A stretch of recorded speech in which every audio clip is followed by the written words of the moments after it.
Hello everyone, welcome to our lecture number 2. So in the previous lecture we have discussed that there was a problem called blackbody radiation problem in classical physics, which uh, the physicists at that time could not solve. So the late 19th century, a solution of the blackbody radiation problem was not found, and last lecture I told you that the attempt of Rayleigh jeans ended up in an equation that gave rise to something called ultraviolet catastrophe. So now the purpose of the beginning of the beginning of this lecture is to focus on what happened after that. So here we come to the theory of Max Planck. So the Max Planck, a German scientist, in the year 1900, so you can watch the year 1900, so the year exactly where it all started. So he tried to approach the problem with the following assumption, that the radiation emitted by a body is due to oscillating electrons in an atom. So this assumption was not something very unknown at that time, because with the advent of classical physics, people already knew that the oscillation or oscillating electron in a metal actually produces radio waves, and that was actually the mechanism of the production of radio waves, and this was called an antenna.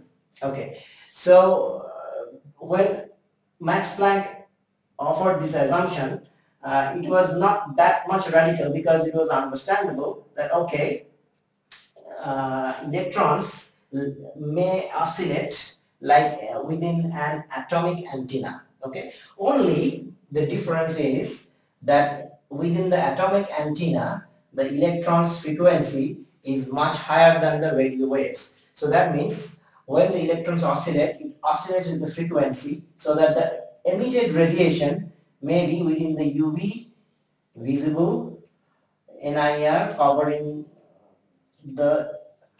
mostly the visible part of the electromagnetic radiation. So taking from NIR to UV. So up to this much was understandable. But the next assumption that Max Planck proposed, that was the most radical assumption.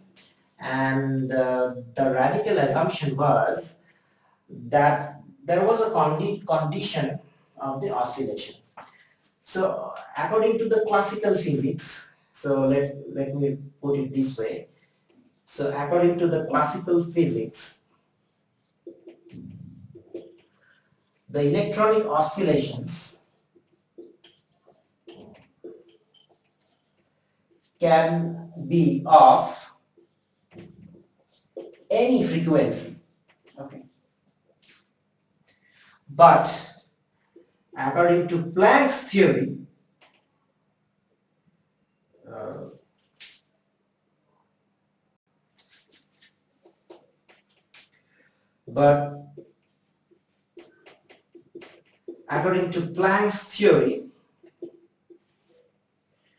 the electronic oscillation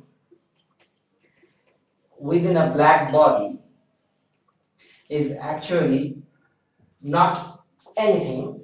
It is proportional to an integral multiple of nu, or in other words, the energies of the oscillation, energy of the oscillators would be equal to N H nu. So where H is the proportionality constant, N is an integer, so N could be of 1, 2, 3, etc., positive integers, and nu is the frequency. So that was a radical assumption proposed by Max Planck, which differentiated the so far ongoing idea of classical physics. So that was the contrast between the classical physics and the theory offered by Max Planck. So now let's see what happened next. Following this assumption and using statistical mechanical derivations, Max Planck after all offered a fresh equation. So let's take a look at that equation. So using the derivations of statistical mechanics and his special assumption, Planck deduced the following equation in the year 1900. So what was the special assumption? So the special assumption, as I had already mentioned, that the energy of oscillators, that means the electron, are quantized. So that means the oscillators cannot assume any continuous energy, but their energies are discrete, and the energies should be the integral multiple of mu, whereas we can write epsilon or energy is equal to NhU, where H is the proportionality constant. So here we can see in this equation the constant H appears, and of course we all know that H stands for the Planck's constant. So if someone plots that graph plot following the nu at a constant temperature, so the values of rho, that means the intensity. So if someone plots the intensity, as I told you, which is proportional to the rho anyway, versus mu, so this equation would give the theoretical points like that. So we can tell that this is the theoretical plot, and the actual plot may be recalled as it is like this. So this is experimental. So the graph plot following the Planck's equation gave a very satisfactory result, and this result was obtained for any range of mu and with any range of the constant value of t. Now from the it was observed that this particular equation gives the best fit for a particular value of h. So let me write again that the equation produces best fit when we assume the value of h as 6.626 times 10 raised to the power minus 34 joule second. So this constant, which is known as the Planck's constant, was found out to be this much from the best fit of the equation. But unfortunately, at that time, that means after the year 1900, although Max Planck solved the blackbody radiation, the classical physicists at that time did not accept the fact that Max Planck has proposed an entirely new theory, or he has changed the course of the physics. So from classical physics, a new subject, modern physics or quantum physics, has born. Those people at that time did not accept that. Why? Because those people told that Planck's theory was ad hoc. So what is the meaning of the word ad hoc? Ad hoc means something it is done for temporary purpose, just to solve the purpose. For example, in many universities or institutions, you will see the employers will hire some ad hoc faculties. So the meaning of ad hoc means, so they are contractual faculties, so they will only take some specific classes, and when the requirement is over, the faculties will no longer be the part of the permanent plan of the institution. So ad hoc means as and when. So those physicists actually treated that, okay, no problem, Planck's although solved an age-old problem which is really commendable, but they are not ready to accept that Max Planck has given rise to an entire modern era in physics. So they say that Max Planck solved this equation only due to one assumption, that is the oscillator's energies are quantized, and that was only ad hoc, means Max Planck only assumed that to solve this equation. Otherwise, the necessity of the quantization of oscillator's energy was not required at all in the physics. Okay, and that was a great irony. So the question comes then, when people started to accept that yes, Max Planck has created an entirely new theory known as quantum physics. So for that, we have to take one step forward after a few years. So let's see what happened next. So even after Max Planck's groundbreaking assumption in quantum theory, while solving the blackbody radiation problem, as you see, classical physicists demanded a more general validation of Planck's theory with some more physical explanation and evidence. So they had to wait till 1905 for the discovery of photoelectric effect by Albert Einstein.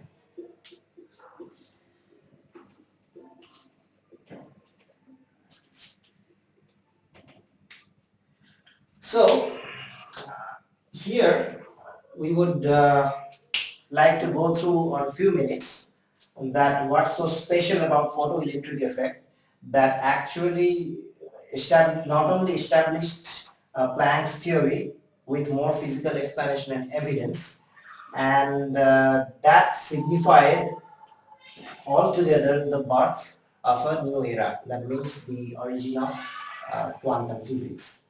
So in order to understand that, let's take a look on the some basic things about the photoelectric effect. So in the late 19th century, physicists like her observed that on a piece of metal sheet, if certain electromagnetic radiation like UV is shined, then electrons were recorded to be ejected from the metal surface, and the whole effect was known as photoelectric effect. Now, what was the explanation of this photoelectric effect during the classical era? Means before 1905. So let's try to see the classical picture of it. So the classical picture of photoelectric effect was something like this. So we can draw the metal sheet here, and we at that time it was already known that light behaves as an electromagnetic wave, so that is basically a sinusoidal wave. So I can draw the light wave like a sine wave, so something like this. And here this may be marked as the amplitude A. Why we are marking amplitude? Because the amplitude of the electromagnetic wave is proportional to the intensity of the incident light. And then Already I told you a bit that electrons, when in a metallic antenna, electrons oscillate with certain frequency. So the same effect was assumed here, that once an electromagnetic wave is incident on a metal sheet, the electrons in the metal started to oscillate with the same amplitude. So if we write A1 and A2, so the assumption was that A1 is equal to A2. Alright, and this oscillation would actually produces another electromagnetic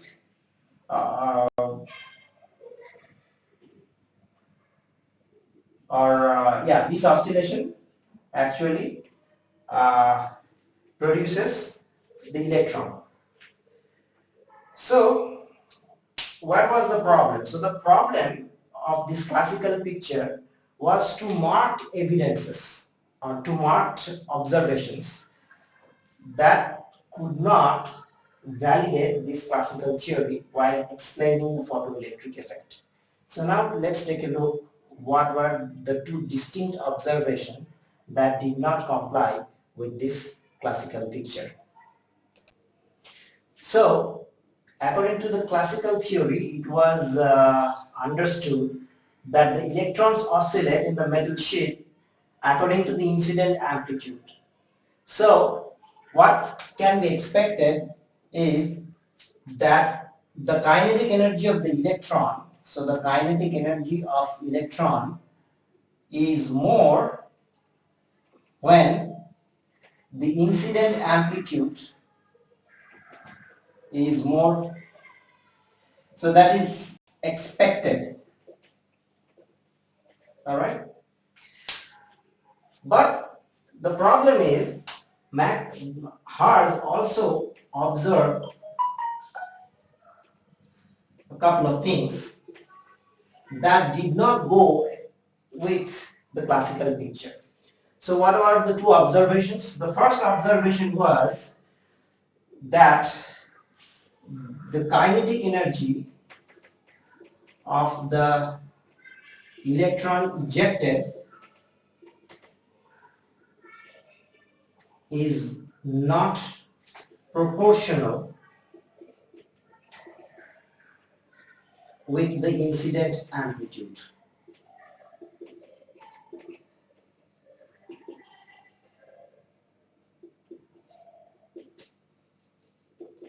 So that means even though there is a photoelectric effect, and if that theory, the classical theory is right, so if the metal is excited with a more higher, with an electromagnetic radiation with higher amplitude, the higher kinetic energy should be expected, but that is actually not at all the case. So there is no relationship with the kinetic energy of the ejected electron with the incident amplitude. And the second, even though there is sufficiently high incident amplitude of the electromagnetic radiation, the photoelectric effect, in short I am writing, the photoelectric effect is not observed in some cases, of course. Okay, so these two observations were quite baffling at the time, before the quantum theory was established. So this is the era in late 19th century. Although Hertz observed all those things, but there were no answers, no explanation how could this effect be explained. So then it was Albert Einstein in 1905 who tried to explain the photoelectric effect in the taking the help of Max Planck's quantum theory. How? Let's see. So now we will look very briefly how Einstein offered an explanation for photoelectric effect in 1905. So before that, let's take a relook on Planck's assumption. So Max Planck, although assumed that the oscillations of the electrons in the atoms are quantized, so the Planck's assumption was pretty much like this, that although oscillations of electrons are pretty much according to E is equal to nh nu, but once the waves are emitted due to the electron oscillation, but the emitted wave is a classical wave, means the wave is continuous. So that was Planck's assumption. But Einstein, while solving the photoelectric effect, he also offered a groundbreaking hypothesis. So Einstein said that not only the electrons, while behaving as oscillators, their oscillation is quantized, but also when they emit the electromagnetic radiation, the electromagnetic radiation follows the same quantized relationship, that is according to E is equal to h nu, and the radiation are discrete. So this is something like very unheard of. According to the classical physics, radiations were continuous, but Einstein said that no, the radiations are also discrete, and the radiation exists in terms of an energy packet whose energy can be equated with Planck's constant multiplied by the particular frequency E h nu, and the energy packet existing in the electromagnetic radiations are termed as photons.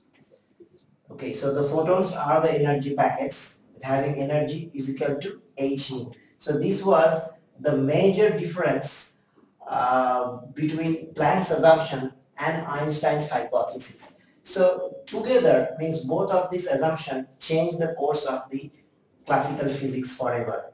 So let's come back to the discussion of photoelectric effect. So before we proceed, means before we arrive at the Einstein's equation of photoelectric effect, first we have to understand that how the kinetic energy of the electron is typically measured. So let's assume that this is the ejected electron. So this electron is being ejected, and this has a certain kinetic energy, and this electron, the motion of the electron is typically brought down to zero by an electrode. So the electrode would be having a negative charge. So we will have an electrostatic repulsion between the negatively charged electron and the negatively charged electrode. So in other words, we can say the kinetic energy of the electron should be balanced with the electrostatic repulsion. So in other words, the kinetic energy of the electron, which is half mv square, should be equal to minus E, which is the charge of the electron, so that's why the negative charge is there, multiplied by Vs. So this Vs is called the stopping potential. That means the potential needed to bring the electron's kinetic energy to zero. So that's why it is called a stopping potential. So we can see, since the electron's charge is constant, the more the kinetic energy is, the more stopping potential is needed. So now let's see how Einstein utilized this hypothesis to explain the photoelectric effect.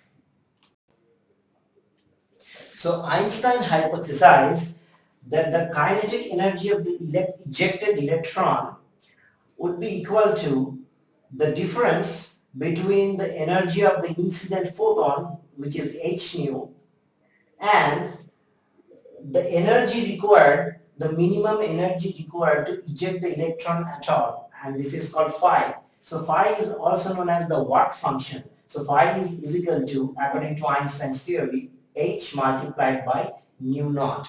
So the nu naught is called the threshold frequency. So that means an incident photon, if its frequency is greater than equal to the threshold frequency of that particular metal, then only the photoelectric effect can be observed. So if we take this equation, then in other words we can write, so we have already seen the kinetic energy can be written like half mv square is equal to h nu minus h nu naught. So in other words, what we can write that half mv square can be equated with EVS is equal to h nu minus nu naught. So as you can see, this is an equation of a straight line. So this is a linear equation. So what kind of linear equation? If we try to plot the stopping potential Vs with respect to nu, all right? So Vs with respect to nu. So this is almost in the frame of form of y is equal to mx plus c. So then what we can see that after a certain value, that is nu naught, the photoelectric effect that is observed is actually proportional with the frequency. So we are expected to get a straight line. So after beyond the threshold frequency, the more the frequency of the incident photon, the more stopping potential is required. So if we solve the equation, then the slope of the straight line comes out to be something like h divided by the electronic charge. And from the experimental observation, it was calculated that from the slope that the value of h experimental was found out to be 6.63 times 10 to the power minus 34 joule second. So now you see how accurate the experimental value found out from photoelectric effect was so close with that one assumed by Max Planck. So the value of h obtained from Max Planck's theory was a kind of empirical, means if we assume the value 6.626 times 10 to the power raised minus 34 for explaining blackbody radiation, we used to get the best result. Now there is absolutely no way to deny that this value is a true value, and from experiment we get remarkably close value of the Planck's constant. So this overall actually established a new theory. So the new theory is known as the quantum physics. So we can write that after the work of Einstein in 1905, people accepted the origin of a new theory. It is called quantum theory. So the essence of the theory began with two simple assumptions, that is, electrons within a black body, while oscillating, they oscillate with a quantized frequency. And not only that, Einstein said that when the oscillators emit electromagnetic wave, the electromagnetic waves also exist as energy packets and having discrete quantized energy. So both the oscillation and the radiations are quantized. So these together form the quantum theory. So Max Planck's work was mostly theoretical, and Einstein's work, due to Einstein's work, the experimental validation of the quantum theory was established. So the discovery of photoelectric effect was groundbreaking, and so as the similarly groundbreaking work was the Max Planck's quantum theory, because it started it all. And due to this, within 10 years, people accepted, they gave the due acknowledgement to both Max Planck and Albert Einstein. So due to that, the Nobel Prize in Physics went to Max Planck in the year 1918, and then it went to Albert Einstein in 1921 for the discovery of photoelectric effect. So now you see, almost 100 years ago, between 1918 to 1920, and in those periods, people finally accepted that groundbreaking work has been done, and the origin of a new theory called quantum theory was established. But was that all? No. So there was much more left to complete the formation of quantum theory. So 2 or 3 major aspects in chronological order is still yet to be described. So we stop it here, and we will describe it in next class, which is lecture 3. So till then, goodbye.